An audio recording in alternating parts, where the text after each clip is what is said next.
Welcome again to Punks and Pinfalls. This is Gigi, joined as always by my buddy C-Dub. And this week we have a guest in the studio with us. You know him from the Rockstar Pro Podcast Network's Real Alien Talk. Welcome, SG1. Yes, being as my co-host has gone missing on a spiritual quest, I assume.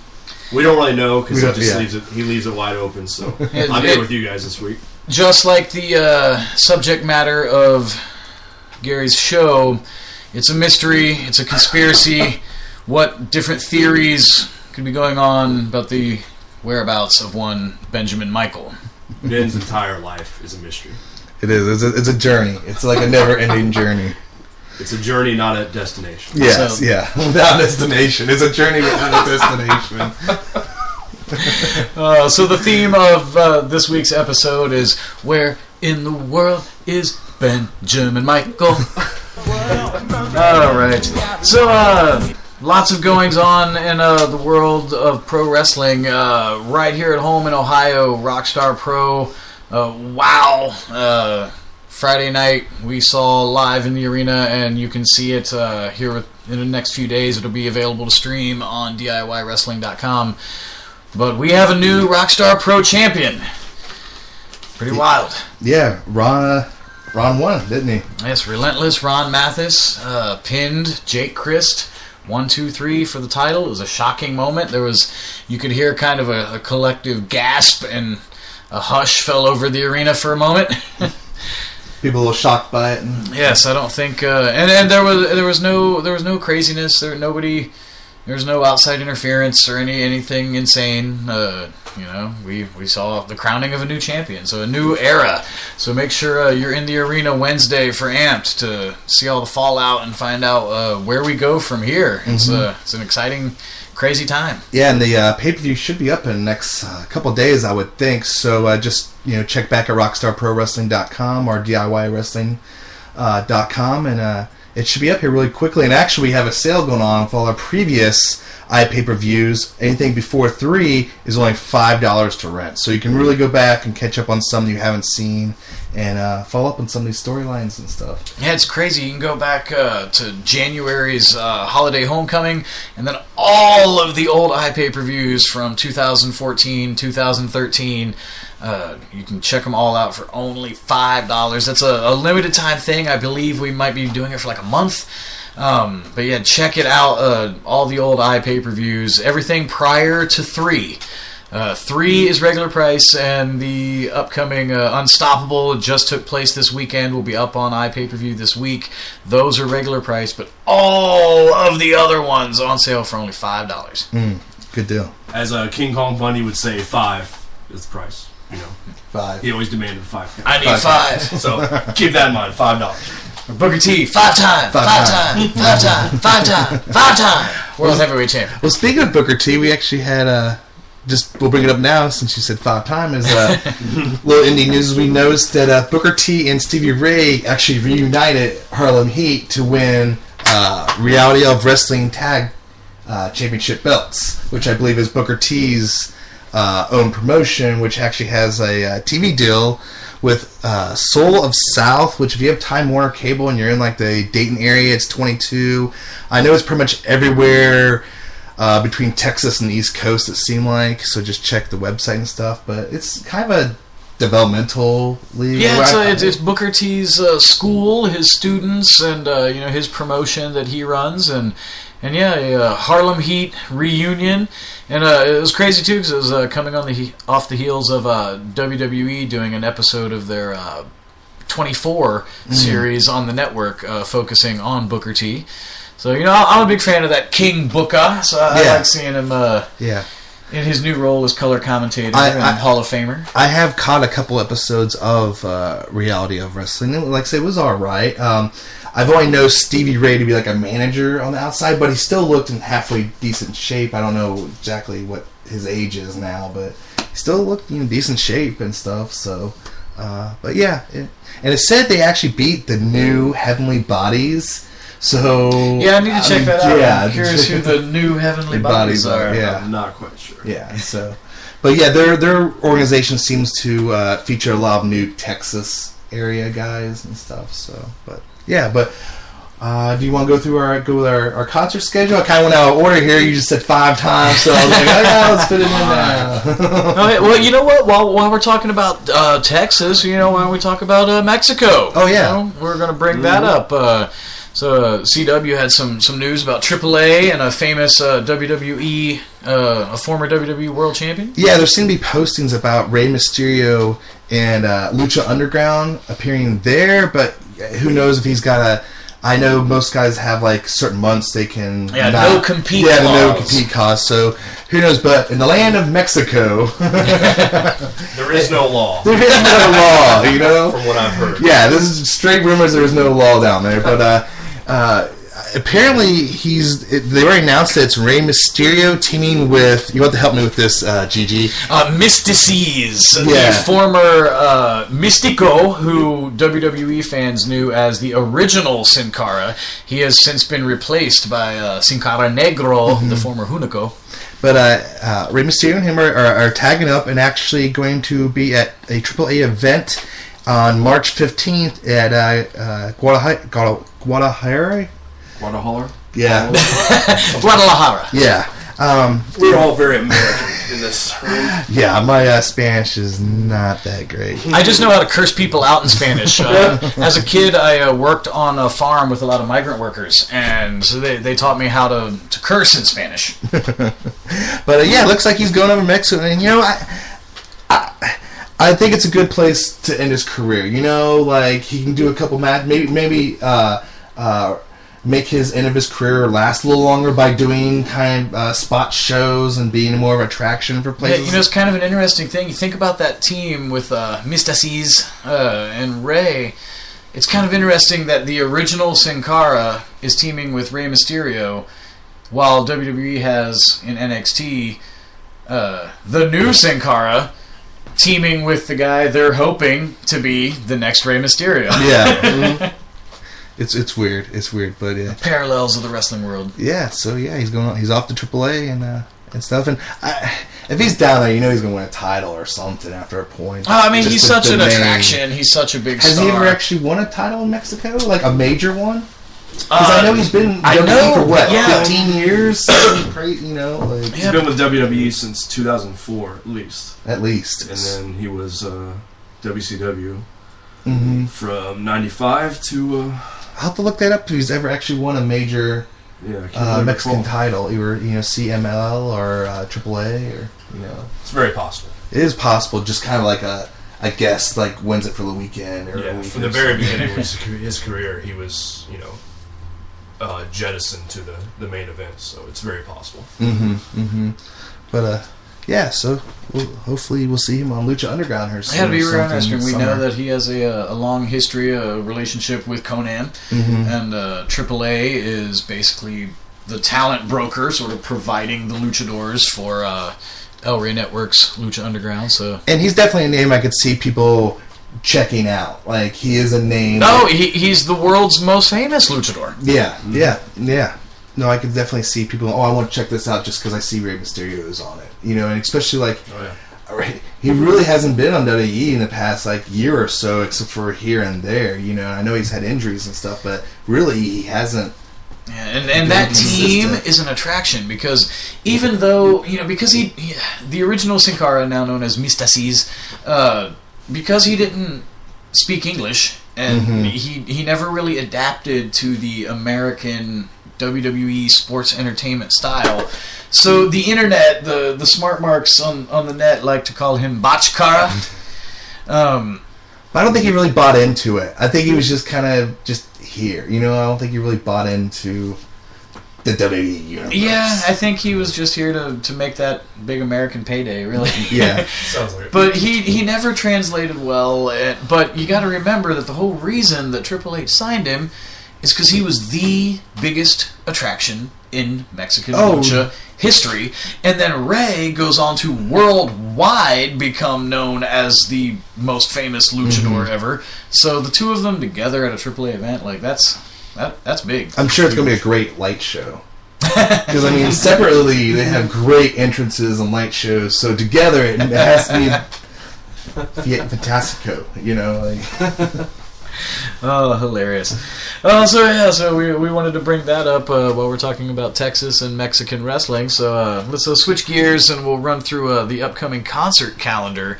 Get back to some rock and roll for a while. Coming up at Rockstar Pro Arena, again, all of this info is on rockstarproarena.com or facebook.com/RSP Arena. But this Thursday, March 12th, Full of Hell. They've been to the arena before. We've been plugging it for weeks on the podcast. Just crazy, insane, just nutso hardcore band. You just have to see them. Just an intense live act.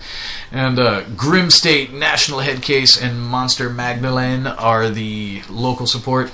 So great metal show this Thursday, March 12th at the arena, 7 p.m. $8 advance tickets. And then the next night is Friday the 13th. Appropriately, we have a horror punk band called Grave Robber. If you've never seen them, they all look like the Crypt Keeper. They're very theatrical horror punk band. They all come out in skull masks and cloaks, and they look like zombies. And it was the opening to the show today. Yes, yeah. The music that you heard at the beginning of the podcast was actually Grave Robber. But yeah, great band, great live act, and a really good local support. We have a pop punk band Two Punch Gun, punk rock band The Knuckles, and metal band From Silence to Violence. So good show this Thursday and Friday at the arena. And then the following Saturday, March 21st, we have Byzantine with Bearer of Bad News, Horlet, and again National Headcase. They're going to be on the March 12th Full of Hell show and the Saturday, March 21st Byzantine show. And then coming up in April, Icarus the Owl on Thursday, April 2nd, 7 p.m. show. Tickets will be available soon. Saturday, April 4th, local band You Versus Yesterday will be having their album release party. Also on that bill are Violent Kind, Call It December, Bear With Us. Tickets for that are $10. And then Saturday... was that Bear With Us like a bear? Or yes, it is spelled like bear, like the That's animal. fucking awesome. Bear With... okay, go ahead. I'm sorry. Sorry to set you off there. That's pretty funny. I like that. So yeah, great pop punk show April 4th, and then April 18th. So we have metal, we have hardcore, we have horror punk, we have pop punk. Saturday, April 18th, we have a really fantastic country concert coming to Rockstar Pro Arena. Whitey Morgan and the 78s. So a fantastic country concert if you're at all a fan of country music, and I'm not talking about like that modern, I call it Walmart country. Yeah. The current pop country that, it's pop music in a cowboy hat. But no, Whitey Morgan's the real deal, a real throwback singer-songwriter. Outlaw yeah, country, absolutely. you're calling it. Kind of. So Saturday, April 18th, Whitey Morgan and the 78s. Advance tickets are $15. It'll be $20 at the door, so get your advance ticket. And a bunch of great concerts. Yeah. Again, you can get all the updates at rockstarproarena.com. Yeah, everything's always posted. If you miss like a date or something, or you want to check out what the prices are, you can always go to rockstarproarena.com. And it's pretty much updated all the time. As soon as we have it 100% guaranteed that it's happening, then it pretty much goes right up on the website. So, and all our shows are all ages, and so usually a good time. But yeah, we try to get a little bit of everything, metal, and I think it kind of reflects our taste. Like, there's very few that all of us can agree, like, that's horrible. Like, we, like... Well, we all can agree that Jackal's horrible. Despite you posting videos to my Facebook page. Dude, that was a classic. Which I've been meaning to talk about. That was a classic. It was a live classic. It gets me really upset. Yeah, if you've listened to Real Alien Talk, you know that SG1 has an aversion to the 80s hair metal band Jackal and their chainsaw theatrics. He does not want to believe that their concerts do sell out in like minutes. Yeah, they recently came to a club here in Dayton, and it's a big, good club, and they sold it out. Oh yeah, and we went, wow! In the year 2015, Jackal sold out a club. That should not be happening under any circumstances. So Gary has this deep-seated hatred for Jackal, and he said that there's nothing worse than Jackal, and then I trumped him because I said, a Jackal tribute band. Oh my god. That would be hell on earth. Jackal does not need to have a tribute band. What was the song? What was the song? She Loves My Cock.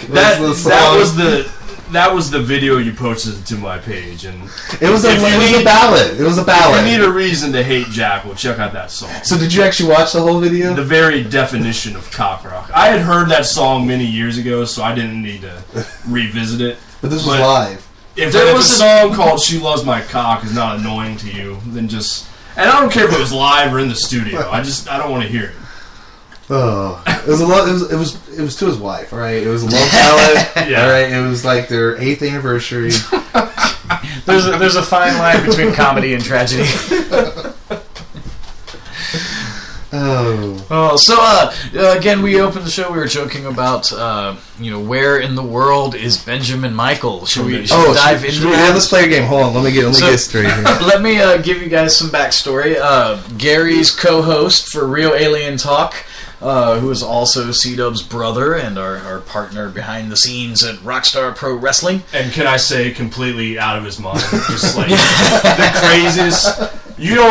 People that haven't had the opportunity to really meet Michael and talk to him, he's out of his fucking mind. That's all you can say. So yeah, he in addition to working at Rockstar Pro Wrestling, he also road manages rock bands and has traveled the world with bands, and he had a European tour with the band that he works for, and there's been all this confusion and chaos, and we've been trying to get a hold of him, and like, wait, when are you actually leaving the country, and wait, when are you going to be back? So, I just want to state the facts that the tour starts the 10th, but he's been trying to leave the country for about 4 days now.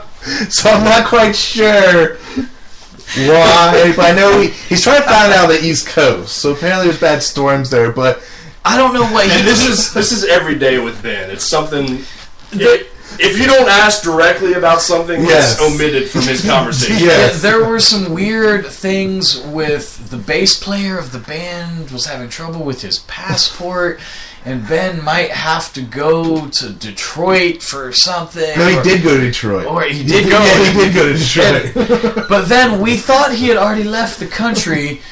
But then he posted on Facebook that he'd scored some free tickets to NXT, and he was like, "Hey, thanks WWE for the NXT tickets." And we're like, "Wait, is he still in the country?" So we thought he's gone for 3 days, and then he shows up on NXT. We find this out on Facebook. This is the first time we've heard about him still being in the country. Yes. So, this is fabulous. So, and then he actually texted you and said, "Hey, when I'm out of the country, you can still reach me by text." But he was actually still in the country. Yes. Okay. That confused you even more at that point, whether he was gone or not. Yeah, I thought he was in Europe and discovered this and went, "Oh, hey, I can still talk to you via text." But no, apparently he was still in the country. In his mind, that's an advance notice that when he does leave, you can reach him by text. You can reach him by text. But he has chosen not to leave yet. Yeah. So as of less than 24 hours ago, I got a text from that he was in Philadelphia. Now, Philly. Now, I do not know what time period Philadelphia, like I stated. This could be 1776. This could be 1986. Right. This could be 2012. I don't know. You never know. You don't know. You never know. So, I'll have a little setup here. We'll go around. We're going to play Where in the World is Ben San Diego. I love this game. Take you for a ride on a love boat to China. Tell me where. All right. Fabulous. All right. Gary, since he's your life partner. Well, you often try to pass that off on me. I would say he's your brother, so you are your brother's keeper, as the Bible just because they share DNA. I do not. And sometime I have to get some stories from your childhood, exactly how it was growing up with Ben. This may require hypnosis, like a deep hypnosis. Yeah, like submerged memories you tried to block out. Hey, I can tell you that their mom told me that they would fight and bite each other in the crib. In the crib. Probably the one initiating the biting was Ben. I would say 90% of the time. CW was maybe self-defense. Yes, I'm claiming all self-defense. Okay. So as of 24 hours ago, he was in Philly. This was his last known location. Yeah, and if you want to add a date onto this, like I said, Philly, I don't know if it's 1776, 86, or 2012. Okay, we often say Ben will take 10 steps backwards to take one Diagonally. step forward. Diagonally. Yeah. Lateral movement, or he'll take the most difficult path to do anything. So I would say... And I do have a text from him stating where he's at. I have not looked at this yet. So. Okay, so we're all going to learn live on the air. Live on the air, I got where this. He's at. Yeah. Okay. Do we know where he was flying out of? I thought he was going... That's another mystery. Okay. He was going to Detroit to Philadelphia, or I think he got Dayton to Detroit to Philadelphia, or Dayton to Philadelphia. I'm not really sure, because last time I talked to him, he said he was in Philadelphia, but it's so backed up, he was waiting that he might fly back to Dayton, then fly back to Philadelphia. Okay, so with that in mind, I would say, knowing that he's going to make it 10 times as difficult as he is to me. And today, what's today's date? The 8th? Okay, so it technically starts in 2 days. Okay, he has 2 days to make it to tour. Yeah, to Europe. To Europe. Unless he wants to show up mid-tour and I think it's just join them. I think it's Stuttgart, Germany is his first date. Okay. I would say that he, making things as difficult as possible, he went to Detroit, got a connecting flight to Philadelphia, and then decided to leave from there. So where's he at right now? I'd say he's probably staying in Detroit until the day before he has to go on tour. So you say he's still in Detroit? Yeah. You're going to Detroit. And he's in Detroit now. Okay. My SG1 sense is going off. Okay. Gigi? Oh, wow. Who knows with him? No, I don't actually know if he flew into Detroit or not. All I know is he's in Philly. I either went to Detroit... As of 24 hours ago, he was in Philly, and he has to be in Holland.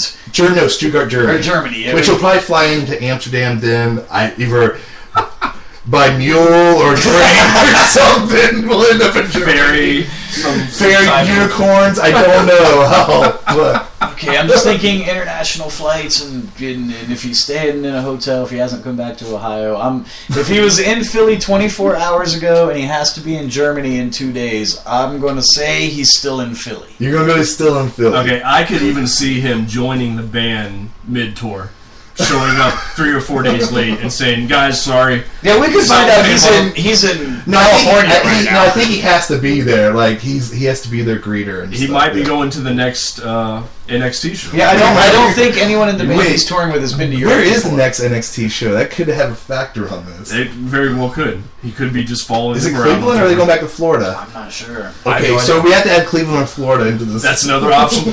He might have just stayed with the NXT touring brand. So you say Detroit. You say he's still in Philly. Okay, now I'm going to see. Let me ask you a question for you, Star. Okay. As a twin with him, do you have like a sense of like knowing where he's at times? I try not to. Does this ever like come into your thoughts? Like, do you have like a? I don't. Okay. No. So you don't have an unfair advantage. No, I don't think so. No psychic connection. There's no like sympathy pains or when he's going crazy. He stubs his toe. Does my pinky hurt? No. Okay, fair enough. Chad's big toe starts itching when Ben freaks out. Let's see, he was in Philly 24 hours. So my call is either he's still in Philly or did he come back to Dayton? So he's either in the west side of Dayton or he's in Philly. Which his house is 5 minutes away from the arena, but somehow takes an hour to get there. On New Year's Eve when he's... Well, it's time travel, Gary. Gary, just turn here.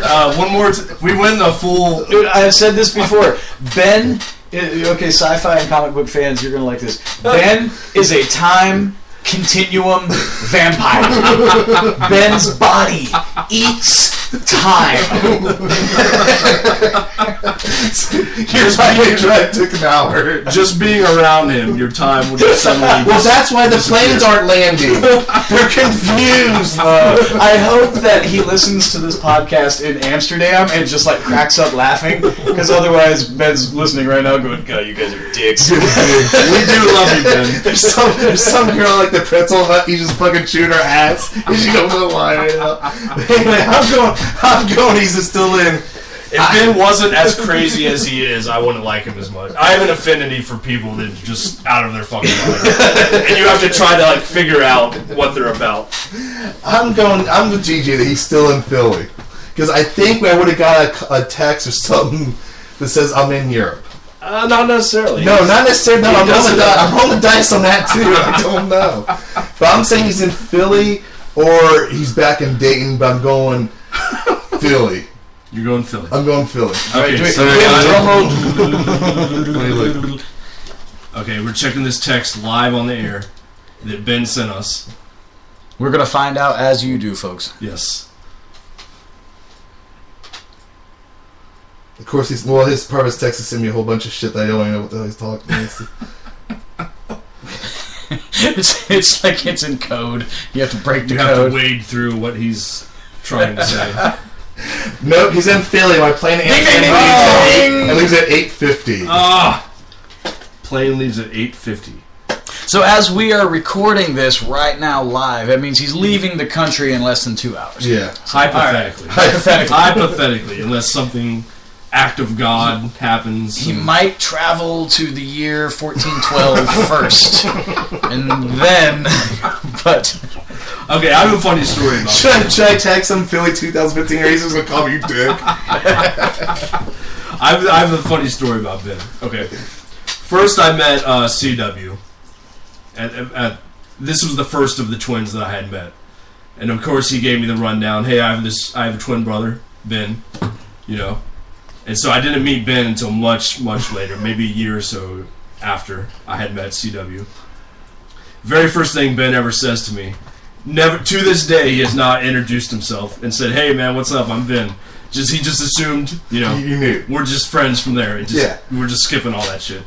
But he's like, the very first thing he says to me, "Man, I got this book on people that have lived on Mars. It's humans that live on Mars, and they've lived there for like 15 years." They're just so funny. He jumped right into that. There was no, "Hey man, what's up? I'm Ben. Good to meet you." To this day, we've never formally met. We just jumped into being friends, and talking about aliens on Mars. And the best part of that story is, have you ever actually seen that book? No. Actually, how long has this been? It's probably at least a few years. 7, 8 years. And I've asked him about that book no less than like 30 times. Because I really want to read it. He's like, "Man, it's in storage," and then his apartment gets flooded and it's washed away, and you never know what happened to this book. We've been saving when Ben's back, because Gigi actually toured with them a few times for their Iowa race riot story. We wanted to wait till Ben was back. Yeah, we've got a couple good stories from the tours Ben and I have done together, but it's become known as the Iowa race riot. And doesn't that pique your interest, folks? Tune in a future episode of Ben and I discussing the Iowa race riot. Well, do you have any other really good tour stories? Specifically with Ben? There's a million of them. Yeah, it's one of those things where it becomes hard. Any that children and elderly could hear? Oh man! See, we talked about leaving vans across the country. We told some of those stories. I'm trying to think some of the other great ones. Again, touring with Ben, he was at the time road managing a reggae band, so it was always an interesting time with those guys. Anyway, for those of you who understand the reggae scene and culture and their affinity for cannabis. There was one time that I can't even remember. Hang on, I'm thinking Colorado Springs. I'm thinking we're in Colorado Springs, but there's a green room. But don't try the veal. We're here all week. The green room really was their green room, because it was a scene from a Cheech and Chong movie. It's just like there should be alarms going off. There's so much smoke. Just this cloud of smoke is rolling from this backstage area of this reggae concert. And I come up to him, I'm like, hey, fellow musicians and promoters and guys backstage, like, trying to be cool. Hey, I don't want anybody to get busted. Like, this smells really bad. This is a little excessive. Really thick. Like, you're not being discreet. I'm pretty open-minded, but guys, please. I'm just like, you're not being discreet at all. I don't want to see you guys get in any trouble. And basically, we were told, what are they going to do? Kick us out? We're like, hey, you tell the 1,000 kids out there that paid to see this reggae band perform that, the show is canceled because we kicked out the reggae band for smoking pot. Those kids will riot. And it was just a great story. Like, they gave 0 fucks. Oh shit! But yeah, and so the actual pay-per-view we had Friday was pretty good and everything. Like from top to bottom. Ganger Tremont. Let me tell you, even more than the match, folks. Now, let me tell you, so everybody always wants a shoot, right? You want to hear the real life behind the scenes, what goes on backstage. Let me tell you about after that match, having Ganger in my office going, hey man, my back hurts a little bit. Can you take a look at this? And having our medic team literally going, wow, bro, yeah, there's still like a 2-inch shard of glass in your back. And Ganger just, like, he feels no pain. He's just like, oh, really? Oh, can you get it out for me? So the medics are like, have tweezers, like, pulling pieces of glass out of Ganger. And guys are coming into my office, like, getting nauseous by this. They're seeing this just like, we have this little, like, medic area set up, and they're attending to all of his wounds from going through all the broken glass. And Ganger's just smiling, just cracking jokes, like, just not even fazed by, this carnage that is literally making people nauseous when they walk in and see it. They come in and see the medic team attending to him, and they're just like, oh my god. Like, to see big 200-some pound, athletes just like, I can't look at that. JL, our production guy, he came into the office when the medic team was working on Ganger, and he had to leave. It was brutal, and Ganger's just smiling through it. And then Tremont is also a bloody mess, and they have a war, and they're like hugging it out. Like, thank you, bro. That was such a great match. And they just have this love and respect for each other, and they just went out there and murdered each other. Like, it was disgusting. The punishment that they took. And then they shook hands and said, thanks for the match. Like, it was amazing. Yeah, I think the next night, Tremont had IWA East against Pondo for like the first time. Can you imagine that guy's weekend? Like, man, that guy's like poor wife. Like, you just imagine, like, Tremont went through that insane, ultra-violent, hardcore death match, whatever you want to call it, versus Ganger. And then the next night did it again against Madman Pondo. So the average person, like, gets in a car wreck or whatever, takes maybe 2 months off of work, not Matt Tremont. He would fight Madman Pondo immediately the night after and do it all again. Amazing. Crazy. Unfucking believable. If you want to see carnage, folks, like violence, like you won't believe, like, order the iPay-per-view. Tremont versus Ganger, they just tore the house down, and the crowd was just popping for everything. Like, did they pretty much stay in the ring? Yeah, and there was no barbed wire. There wasn't really a lot of chairs. It was just glass on glass on glass. Like, it was lots of light tubes. Yes, just lots of light tubes. And by the end of it, they were both a bloody mess, and yeah, both men earned each other's respect and earned the respect of the Rockstar Nation, and man, it was intense, and man, did they put it all on the line and literally leave it all in the ring. And thanks to our ring crew, because we had an old canvas over the ring so that we could clean that mess up, and the guys that followed them didn't have to roll around in the broken glass and blood. Yeah. It's already a match of the year candidate. Yeah, that we heard that a lot in the lobby. A lot of fans were just like, "Oh my god!" Like next year when we do, when we get to our 4th anniversary show of the arena, and we have the best of awards, people are already saying that that's going to be a match of the year candidate because the crowd was just shocked. Mm-hmm. You know, it was just carnage. Unfucking believable. Was that going into intermission? Was that yes, so that we could clean up after the madness. Yeah. It was necessary. And just let people kind of, like, come down off of that. You know what I mean? Like, they would have been exhausted. Like, what match could follow that? Mm-hmm. Right. You know, it's like you gotta take a break, go get a snack, get a soda, and come back, and then, And I know that's one of the reasons it was one of our only hardcore matches. Yes, because, like, you guys almost out chainsaws after that. You know, like. But let me tell you, who could follow that? Aaron Williams, Big Jim versus DJ Hyde. Fans, you do not want to miss that match if you were not there in the arena. You got to see Big Jim versus DJ Hyde. That was a hell of a match as well. And then, of course, the shocking conclusion and the new Rockstar Pro champion, Relentless Ron Mathis. No, I think that shocked a lot of people that Ron was able to Definitely pull it out and stuff. And It changed the landscape of Rockstar Pro. It's going to be real interesting to see where we go from here. And we're going to have some big announcements coming up. Our next big pay-per-view is going to be Friday, April 3rd. So we'll be announcing some of the big matches for that here soon. I'm sure we'll have more information about that by the next week's podcast.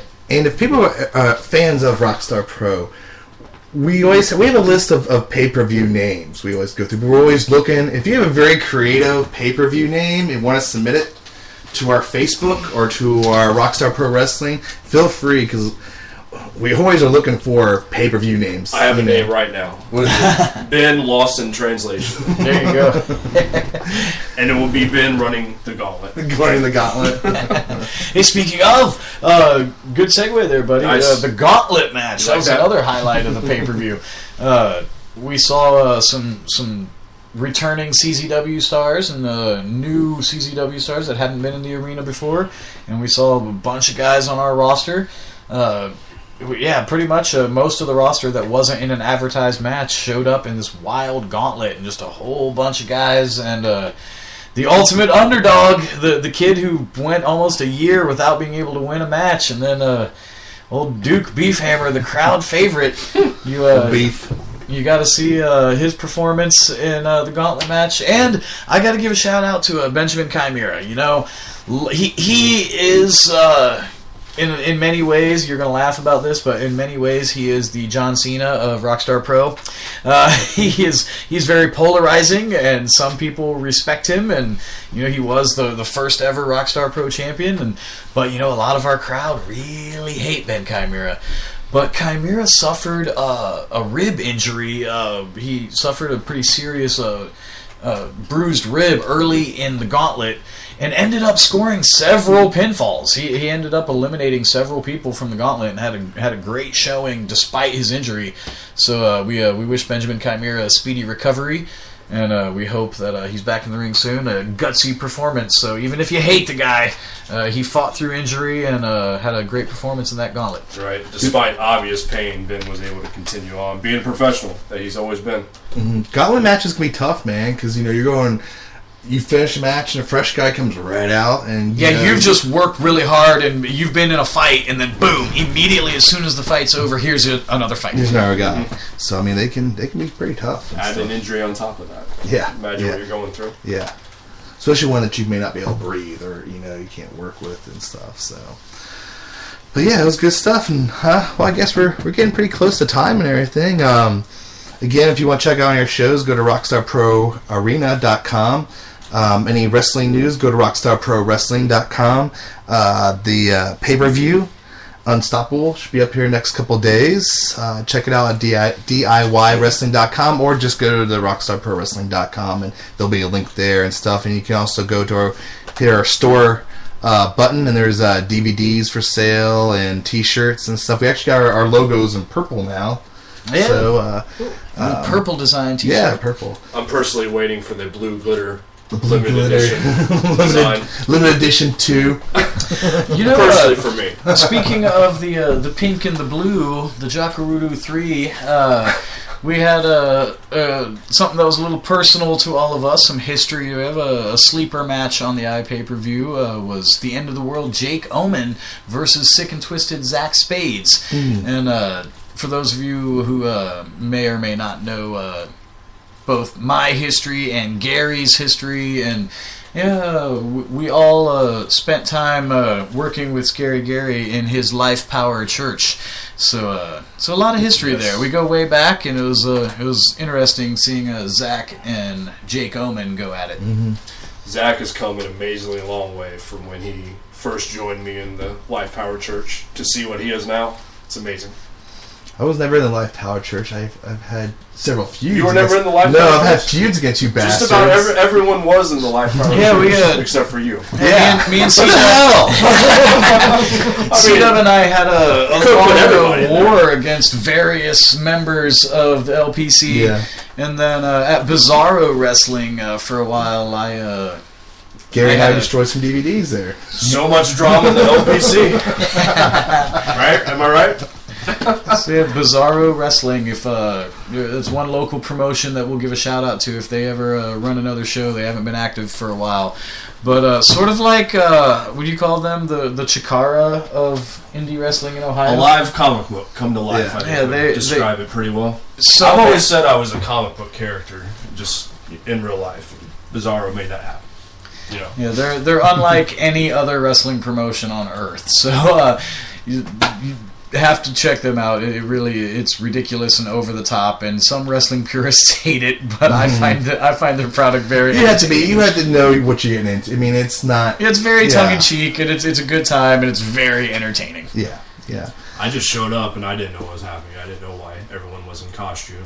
I was like, I know these people. I don't know why they're wearing these strange costumes. Why are we in this high school gym? It's just another night of doing what we do. You know, a highlight of our wrestling careers and something that we have in common.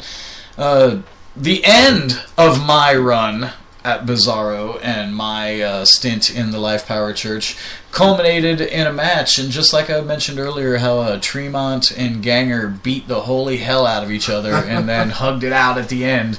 Gary and I actually once worked a hardcore match with a wild, Scary Gary twist on it. What was the name of this match? This is my specialty match, the Scary Gary Magical Mystery Detour match.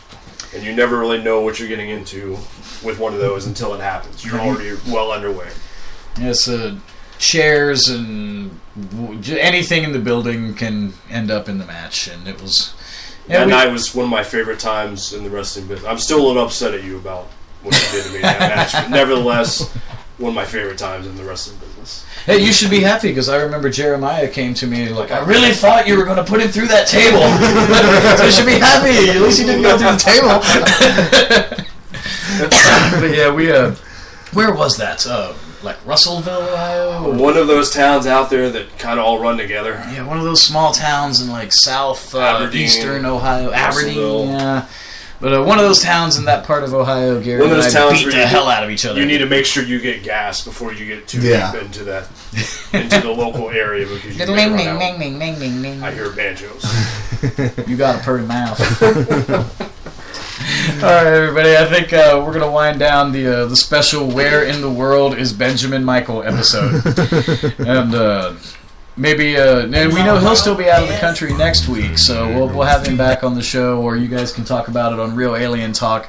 So we apologize for not having an episode of Punks and Pinfalls last week. Those of you in Ohio know, actually pretty much, I think, the eastern third of the country got a lot of snow dumped on them.